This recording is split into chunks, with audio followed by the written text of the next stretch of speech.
Hey guys, how are you all doing out there? Hope we're well. I'm very well, thank you. Unlike that one, no idea what he's been up to last night, but yeah, it looks like he's got a bit of brick dust on him. This is not what we're here to talk about. Today we are talking about the title of the video, which is an Easter dress, which actually, to be honest, will probably be a spring dress, summer dress, and maybe even a winter dress. Because you know what, you can wear colours in winter, and sometimes when it's drab and grey outside, a bit of colour is what you want. Looking at the fabric, it just screams Easter. And in the tradition of Angela Caton, who makes her own Easter dresses every year, I'm going to want in on that. I'm going to be making this. It is the Threadcount pattern 2-in-1 gather dress. Does what it says on the tin. I'm going to be making view A. And I'm going to bring you along with me. It's a bit of a vlog style, so what I'm wearing today will not be what I'm wearing at the end of the video, and it's going to be my usual heady mix of after work sewing and crappy lighting. I do make apologies for that, actually. I'm trying to improve my quality of the videos, but I don't have much space, as I keep saying, so bear with me.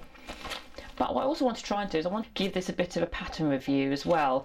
Not that I've been asked to do it, this is not sponsored, but I genuinely think this is going to be very good for beginners, because I think there are very few pattern pieces, and also I think this is a good one for those who want to practice pattern hacking. So what is this? This is a very loose fitting pullover dress, has elastic at neckline, sleeve and hem variations. Now, that's not particularly good English, because that's suggesting it has an elastic at the neckline, sleeves and hem, but there are also variations of that as well. Commas matter, guys, they really do.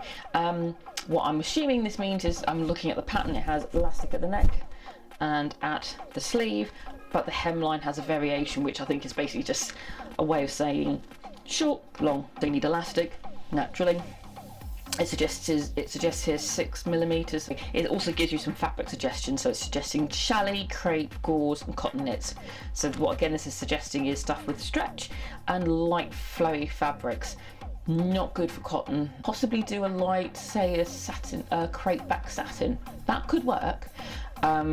But you don't want anything too heavy. This actually goes from extra small to extra large, and that's actually quite unusual, but I think that just shows, if we have a look at what the pattern pieces look like, they are all very rectangular. So yeah, I think this could be a very good pattern for beginners, and for people, this could even be a day make, I reckon. It won't be for me, and I'll tell you why in a minute. Now, enough of the pattern, I hear you say. Give me the fabric. Ready? Oh, look at that. Told you it was Easter. I got this, this is very much an impulse buy. I bought it after a meal, and I was just perusing Instagram whilst I was waiting to get my turn to go to the bathroom, do my teeth, and I saw it and was like, oh, I need it now, and so I bought 2 meters of it. What I was initially thinking, and this is again something when you're learning to sew, is how do fabrics work with each other. This needs to be backed by something.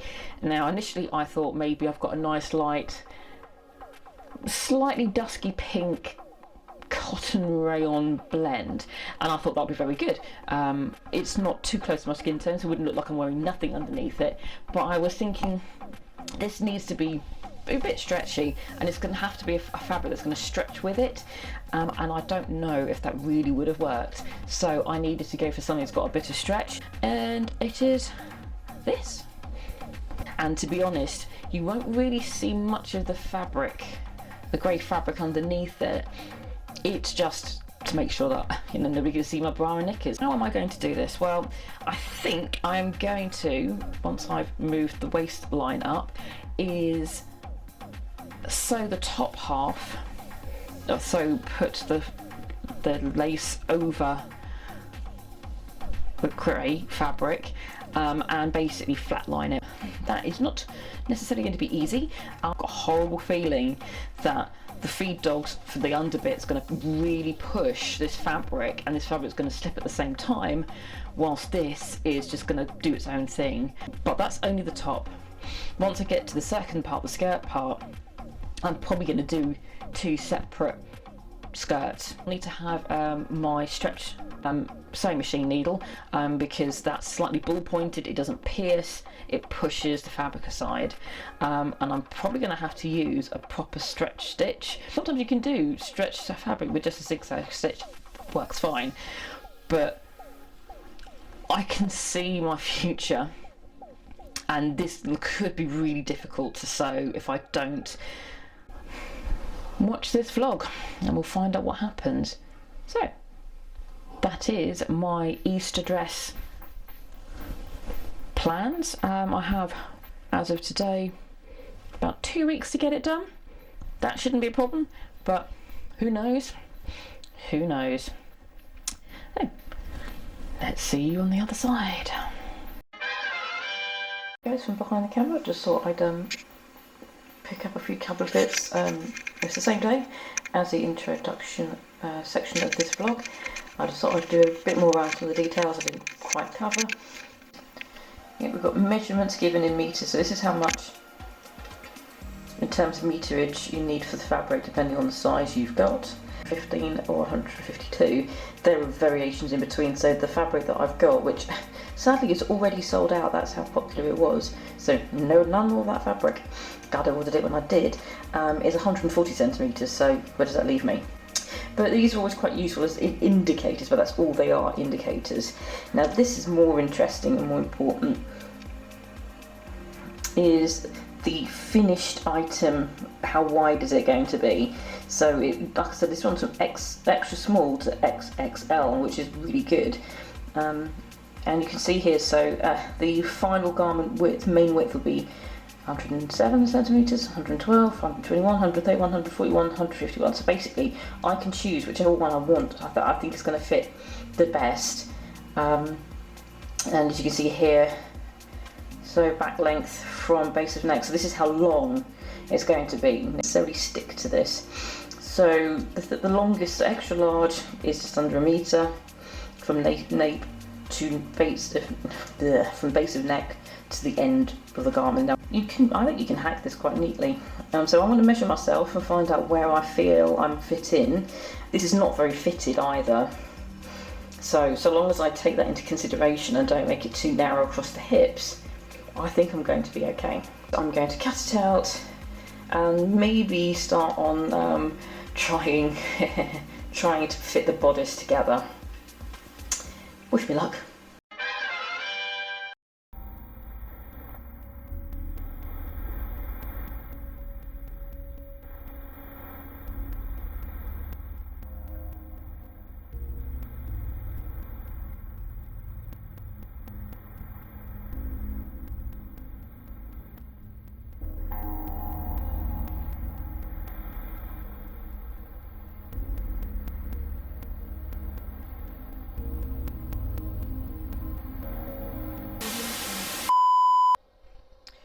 Reason 152 as to why I shouldn't vlog.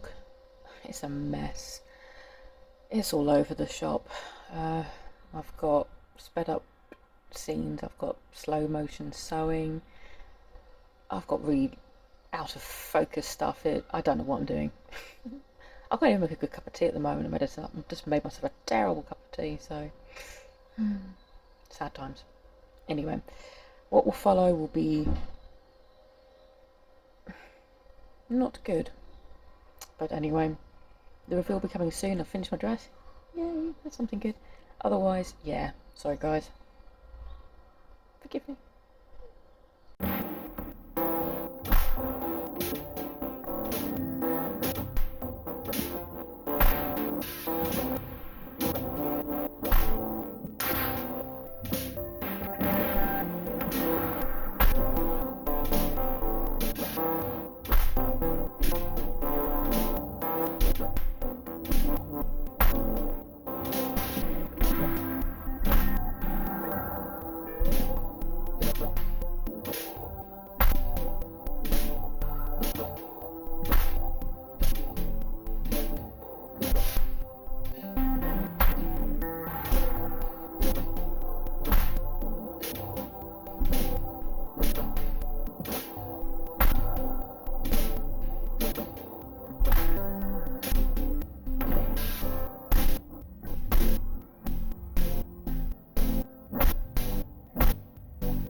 Ta-da! It's done! Yay!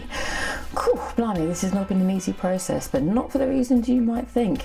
This dress was actually really simple to sew together. I was really worried about the grey lining being really slippery and the net was going to catch in the feed dogs. Not a problem, sewed up like a dream. It only took me 2 weeks because I was doing stuff in between and I obviously had to sew after work. So yeah, I really am pleased with this dress. I cannot tell you, I am definitely making at least another one of these, maybe even 2, because I love it. It fits really nicely, it's really flattering. I'm glad I did the little hack that I did. And I mean, just look at this. Look at this fabric, it's beautiful. Share about the video. I really am sorry. I am going to do better next time, I promise, because, oh, Lord. Anyway, enough of that. So, what do I reckon to the 2-in-1 gathered dress by Threadcount Patterns, which I think is part of the Butterick company. You gotta get it, guys. I mean, honestly, this is not as hackable as I thought it was going to be, but I do honestly think that this is a dress for beginners, experienced sewists who just need a quick break between big projects. Anyone who's lost their sojo, this is so easy. Yeah, I would say that front VB, this one, actually does require less elastic, so if you're not so keen on sewing all the elastic, you could do VB. To be honest, I do think for VA, let me hold that straight, you don't necessarily have to put the elastic around the waist. You could just use a belt or make a nice sash. Don't make the sash out of stretch fabric, make sure that is something more sturdy, but all you need to do is just sew the channels for the sleeves and the neck and you're done. What I would say is if you are going to put elastic around the waist, go for the thicker type. I think this is about 1/2 inch thick. Don't go for the 6mm stuff, which it suggests, because that will just kind of cut you in half and it's not very flattering. But yeah, guys, this is a really good pattern. I absolutely love it. And yeah, it could really be a day make if you make it out of something less stretchy and you have time. If not, it's just a great make. And what I really love about this, especially for absolute beginners, is the sleeves. There will be no such thing as sleevels with this, trust me. Is that when you sew from underarm up, both sides, but you don't have any arm's eye to fit. You don't have to make it fit because the elastic pulls it all in. So you don't have to try and make it fit. You don't have to worry about it not aligning straight. It really is beautifully simple. So really, go get it if you can. We'll see if I can find. There'll be equivalents if you can't find this particular pattern. It's very straightforward.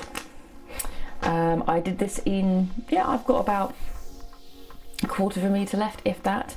The only reason why I couldn't do the vertical stripes in one piece was just because it just didn't quite fit, so I had to lose about 1 inch to add 1 inch back on again afterwards, but I managed to pattern match it really well. No one's really going to notice, and I don't care anyway if you do notice. I think it's just such a lovely, bright, sunny dress. And it's a gorgeous day outside. I'll get you some shots of the blossom that I've got outside my house at the moment, because as you can see, I really like this dress. I'm very enthusiastic about it.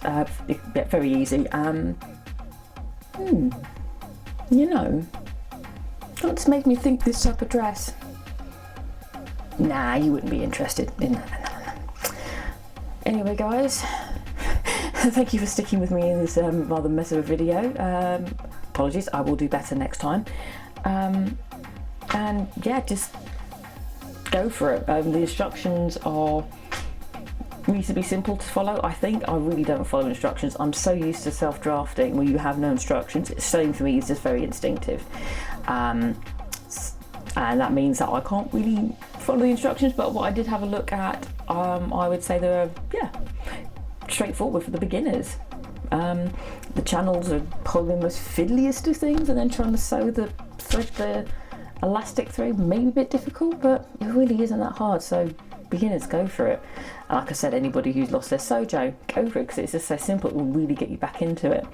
And I will watch this space for other things. Now, you really wouldn't be interested in the idea I've got going in my head at the moment. You really wouldn't. So, you've been watching a Crazy Cat Lady production. This has been an unoriginal idea. Take care, guys. You know, this could make a modern chemise à la reine.